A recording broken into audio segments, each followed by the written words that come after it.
valedictorians and stuff. Yeah. I feel like they've all genuinely been mainly men. Because that's sort of the focus. It's like, well, these guys have to go get jobs and support their families. So very more traditional. Yeah. And this is a more traditional Yeah. community, so. You mentioned how there are lots of sexism going on. Do you think that's mainly why the school is interested in funding sports? Yeah, definitely. Like, on the sports thing, he was saying, like, we mainly focus on sports, but we do, but we don't focus on all of the sports. Like, Yeah. I know tennis doesn't get a lot of funding. I played golf here, and we didn't get funding at all.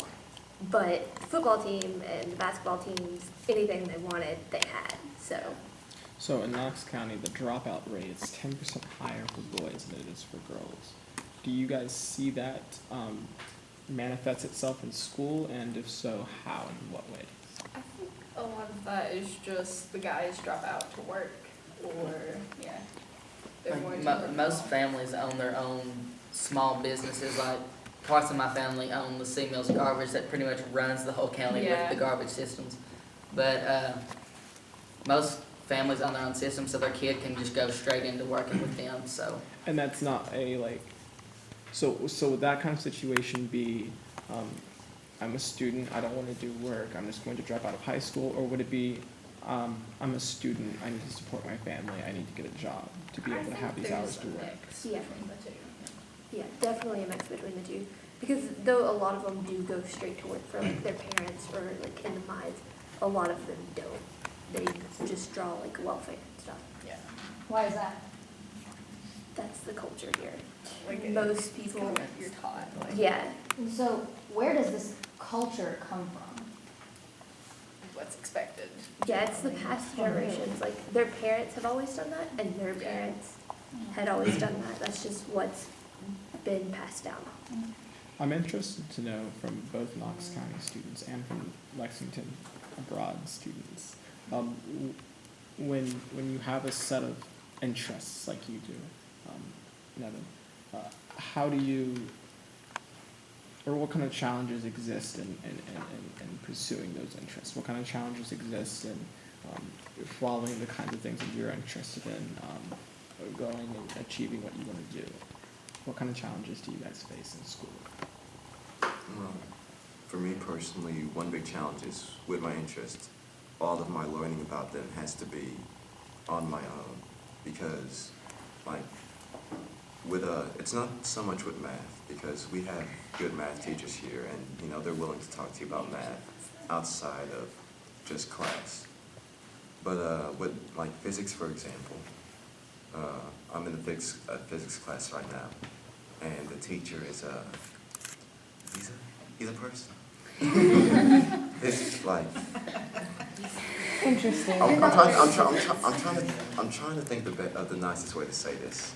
But just saying, we spent about 3/4 of the entire term on just the kinematic equations, and about 2 or 3 of those days, he actually gave notes or something. The other days it was just, here's some work, or here's a test, or let's watch a movie.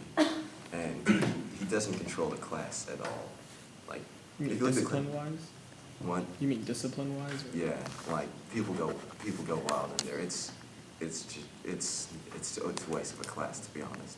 And then with computer science, I'm not sure if that's really touched upon at all. Is that even a topic? Because that's what I want to go into, and I'm just like, I have no idea. They don't have Barbara's it. actually teaching a class, her first class is next year, and I think the next year after that, she's gonna be teaching all computer science. Is it actual like programming, or is it just like She, this is all how she you use said, Word?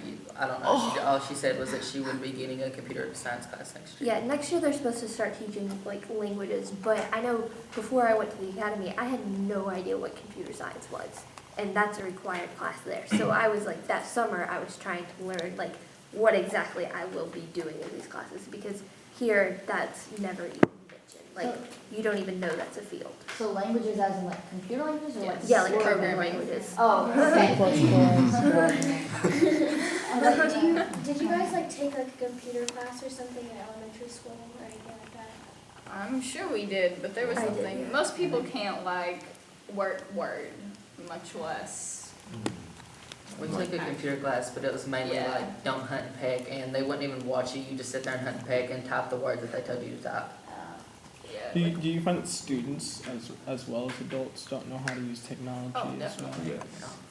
That's a huge barrier here, and I think that's a lot of the people that want to move away and that are less prejudiced against a lot of things are the people that are online and that are on a lot of good websites and things. Why do you think the students aren't Access necessarily? to the information. There is a large lack of motivation over in the community, not necessarily the school itself. I mean, there is definitely a lack of opportunities, classes and accessibility. But, I mean, there aren't really many parents that are pushing their children at all, unless they're pushing them in sports. Yeah. But I think we need more classes, more courses to let ourselves adventure into what we want to learn. There shouldn't be a focused subject area. And as far as a person to push you in that direction, other than your parents, who do you guys go to for role models in your community? Well, my mom's a teacher, so I deal a lot with the teachers here, so I've had some great mentors from the actual school here, but I know them outside of their teaching more than I do in their classrooms, so I get a lot of motivation that way. I get a lot of motivation from some of the better teachers here, and also from fellow students that do go the extra mile, because personally I'm a competitive person, and I don't want to lag behind. Yeah, definitely friends and I guess some teachers as well as what was I saying, like coaches, that type of deal. And well, my siblings too, because they kind of moved away. But yeah. It would probably set mainly for teachers for me, because Yeah. where I'm not very an athletic person, I'll just stay more academically, try to stay with the teachers. Jesse, who motivates you, Jesse? What what motivates me? Or what motivates you? Yeah, it doesn't have to be like a person, it could be something. Intrinsic motivation. I struggle to find motivation, to be completely honest here. I've tried to find the few friends that share interests with me, such as Neven. Well, I mean, I kind of look at Neven as like my rival. He pushes me a lot further. There aren't really many teachers that try to push me, or my parents don't try to push me. Do you guys think the teachers understand the culture that you're talking about, or understand the challenges that you're talking about? I think they are knowledgeable of it, but I also think that as long as you're not failing, because there's so much pressure on them to have students that aren't failing, so as long as you're not failing, it's fine. I think most of the teachers here do understand the type of environment Yeah. that goes on here, but they also have a lot of other, they have a lot of councils and committees and stuff they have to do, so Yeah. they get overwhelmed with that by administration, other than focusing on the students. So you think there's complacency among the teachers as far as what the situation is? Or are they just not dealing with the situation, or I think a lot of it's is it just part of the culture that it's just let it happen? maybe not being told about. I know they generally there's a knowledge of it, but I don't think there's well, how do I deal with this? With the discipline issues and things like that in English class. If you're an athlete, you can pretty much do what you want. Athletes can get in a fight, and minimal will be took to them, but as long as you're not crucial to the team, you'll get major punishment for it. Yeah. So this topic of athletics getting an almost unfair due keeps popping up. And so is that culture related, do you think? Is it rooted in a culture at Knox County? Yeah. Yeah. So, what are there ways that you think that teachers can work against that, administration can work against that? Is that something that needs to change, obviously? I don't know. Is there I don't think they try to. I think there are definitely Yeah. ways that it could be treated. I mean, but I don't think they try to.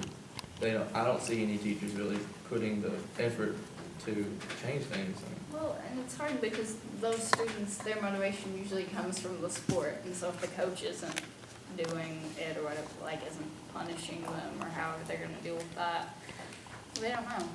So, Would you describe a Knox Central graduate that is successful after high school as an athlete? Or are there other ways to get out? Because if athletes get, priority treatment here, are they the ones to go on and succeed, or what happens to I them? think usually they just accidentally fall into the hey, college is here and I have to wake up and deal with the real life. Yeah, we have a college in our town, Union College, and most of our athletes end up going there.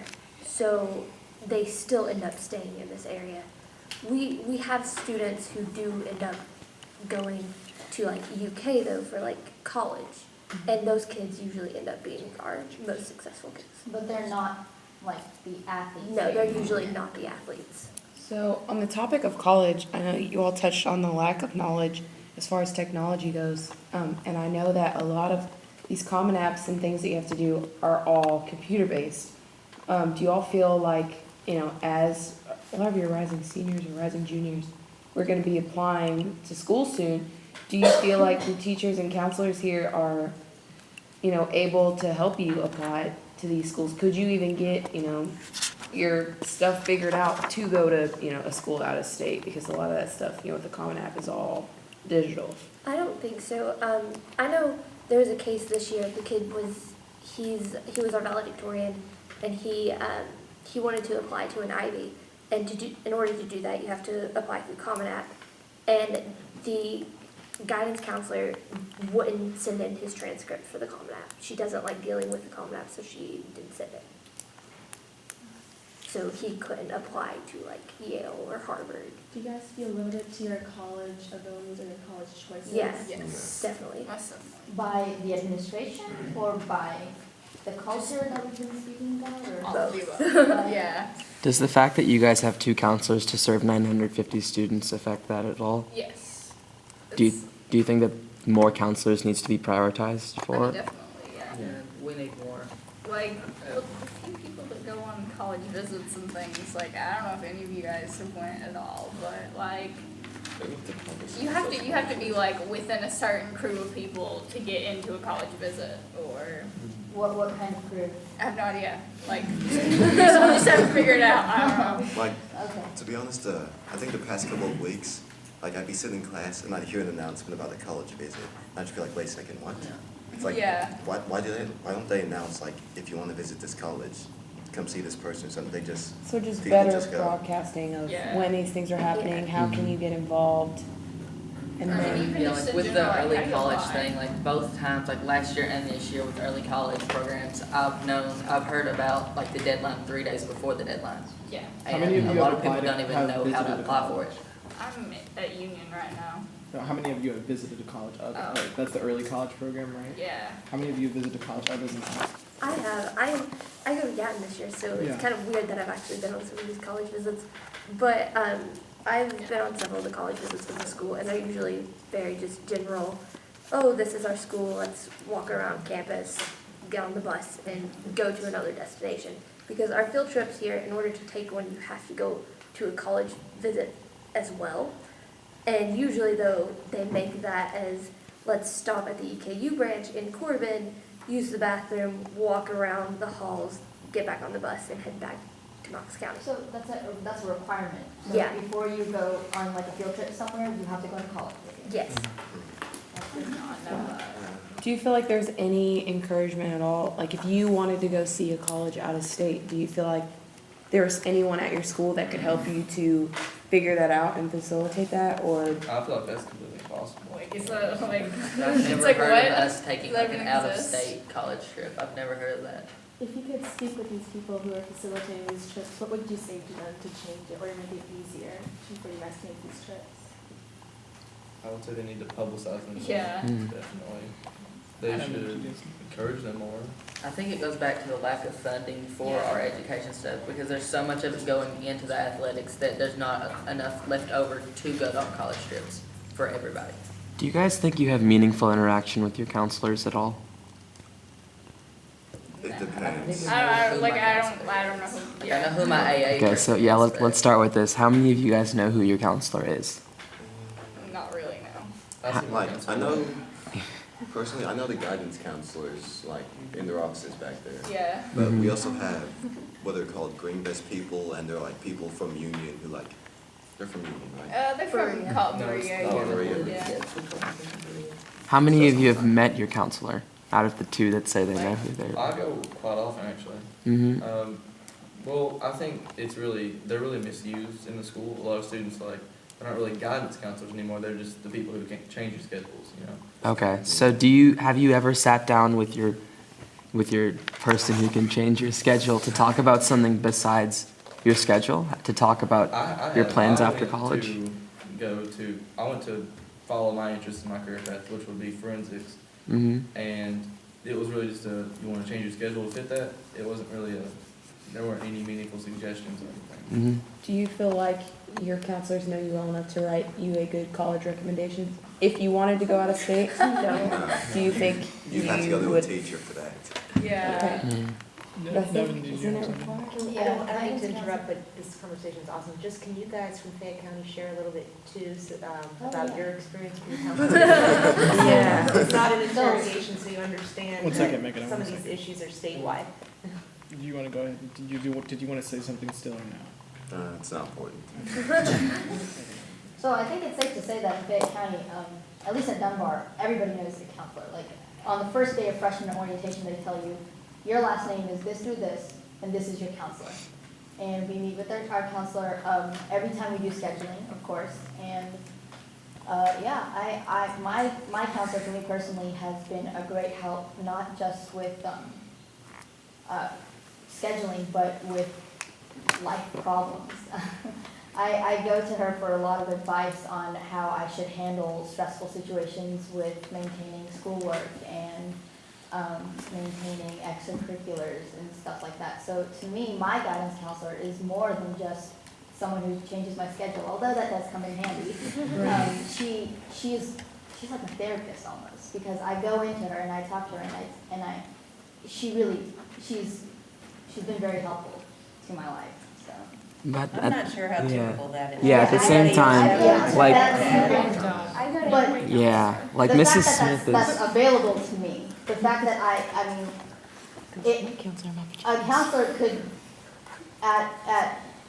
in Fayette County, could probably, is that available to where they could probably do that for students who want that? They're pretty available. I think that the counseling situation is pretty similar in Knox County, but it isn't big. Kind of the difference being, at least my school at Dunbar, we do have more of a focus on colleges outside of Lexington, colleges outside of Kentucky, and we have that access a little bit more. But I think as far as, we have 5 counselors and 22 students, so Yeah. it really isn't enough. Personally, our family's hired a outside college counselor whose only job is to deal with helping me apply to college.